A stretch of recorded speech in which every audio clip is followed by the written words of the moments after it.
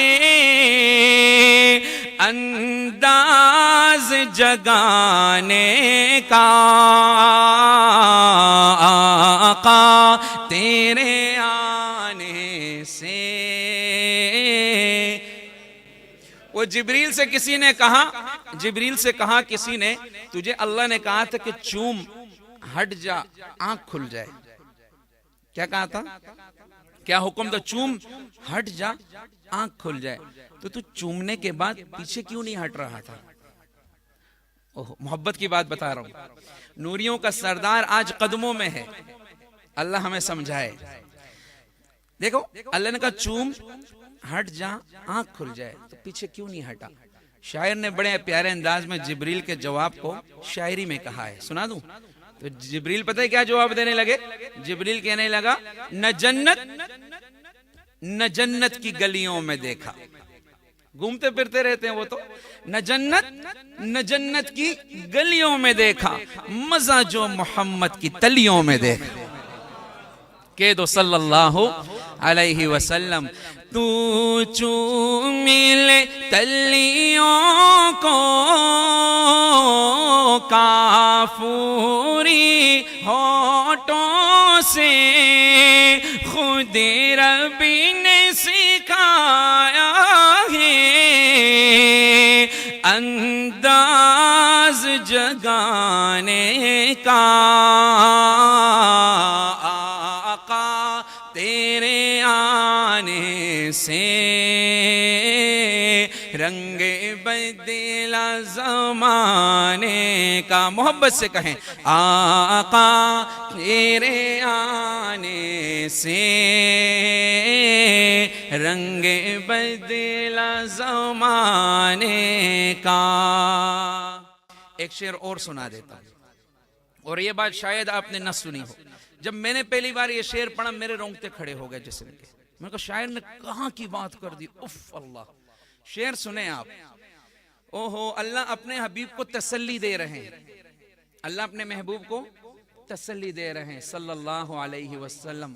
اور میرے عزیزوں، میرے بزرگوں، دوستوں، تسلی کے الفاظ کیا ہیں؟ اللہ فرماتے ہیں محبوب نغم کرنا سر حشر تو امت کا، محبوب نغم کرنا سر حشر تو امت کا، کیوں محشر تو بہانہ ہے تیری شان دکھانے کا، آقا۔ اوہو پوری دنیا بھاگ رہی ہوگی، عورات، کپڑے شپڑے کچھ نہیں، یہ نبی کے پاس، دوسرے نبی کے پاس، تیسرے نبی، سب بھاگتے دوڑتے اللہ کے نبی کے پاس آئے صلی اللہ علیہ وسلم۔ اور اللہ نے کیا کہا؟ قربان جاؤ شاعر کے شعر پر یار، اللہ اس کو جزائے خیر عطا فرمائے۔ عجیب بات کر دی، پھر سناؤں، آپ بھی پڑھیں میرے ساتھ۔ محبوب نغم کرنا سر حشر تو امت کا، محبوب نغم کرنا سر حشر تو امت کا، محشر تو بہانہ ہے تیری شان دکھانے کا، آقا تیرے آنے سے رنگ بدلا زمانے کا، جس کو بھی ملا ٹکڑا حسنین کے نانا سے جس کو بھی ملا ٹکڑا حسنین کے نانا سے منگتا وہ بنا سائل سلطان زمانے کا آقا تیرے آنے سے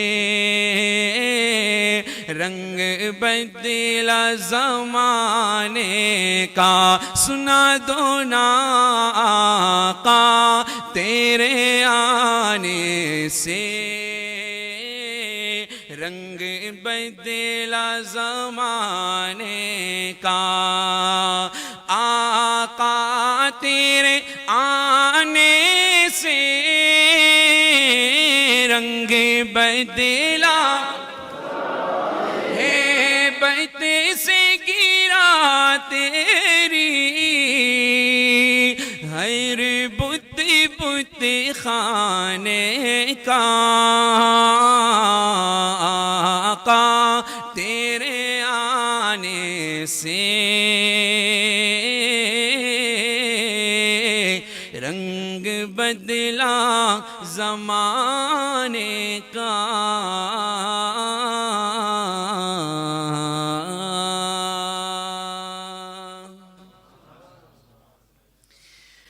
صلی اللہ علیہ وسلم. پھر کہہ دے بھائی صلی اللہ علیہ وسلم.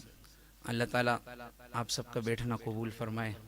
یہ جو ہم نے اصل تو ان کی تعریف حقیقت بتائیں کہ اس کا حق ادا نہیں کر سکتا کوئی. لا يمكن الثناء كما كان حق. تو خلاصہ کیا نکلا؟ بعد از خدا بزرگ تو ہی قصہ مختصر. تو اللہ تعالیٰ ہمیں اپنے حبیب صلی اللہ علیہ وسلم کے نقش قدم پہ چلائے. دیکھیں اصل چیز تو ہے ہم لوگ مقصد بھول گئے اللہ کے نبی صلی اللہ علیہ وسلم کی آمد کا، اسی لیے ہم ٹکڑے ٹکڑے ہو گئے. اور اس مقصد پہ جب ہم آ گئے، خدا کی قسم دنیا کی کوئی طاقت بھی ہمیں نہیں توڑ سکتی. اپنے حبیب صلی اللہ علیہ وسلم کا کیا مقصد تھا؟ کہ لوگوں کو اللہ کی طرف لے کے آنا. ہم نے تو خود اپنے آپ کو گھر جل گیا میرے گھر کے چراغ سے، آتش بجا فضا ہے جدھر کو نظر گئی. آج کل ڈنمارک، ناروے، جرمنی اگر گستاخی کریں تو ہم روڈ پہ آ جاتے ہیں. روزانہ ہم اپنے نبی کی سنتوں کی کتنی گستاخی کرتے ہیں، اپنے خلاف کبھی احتجاج نہیں کرتے. بتاؤ، سچ بتاؤ. اپنے گھروں کو ہم دیکھیں، ہم ان کے طریقوں پہ چل رہے ہیں جو والدین کو اولڈ ہاؤس بیچتے ہیں اور کتوں کو ساتھ سلاتے ہیں. ہم ان کے طریقوں پہ چل رہے ہیں. یہ کہاں لے کے جا رہا ہے یہ راستہ؟ اگر لاہور کی طرف جانا ہے تو لاہور کے روڈ پہ چڑھو گے بھائی. کوئٹہ کے روڈ پہ جا کے لاہور پہنچے گا کوئی؟ گھر کی تربیت نہیں. ایک آخری بات کرتا ہوں اور پھر انشاءاللہ دعا کرتے ہیں. ایک مس نے سوال کیا، بڑی عجیب بات. بچوں سے سوال کیا بیٹا بڑے ہو کے کیا بنو گے؟ ایک نے کہا انجینئر بنوں گا، ایک نے کہا پائلٹ بنوں گا، ایک نے کہا پروفیسر. اپنے اعتبار سے آخر میں ایک بچے کا نمبر آیا. مس نے کہا بیٹا تم کیا بنو گے؟ بچہ کہنے لگا مس میں صحابی بنوں گا.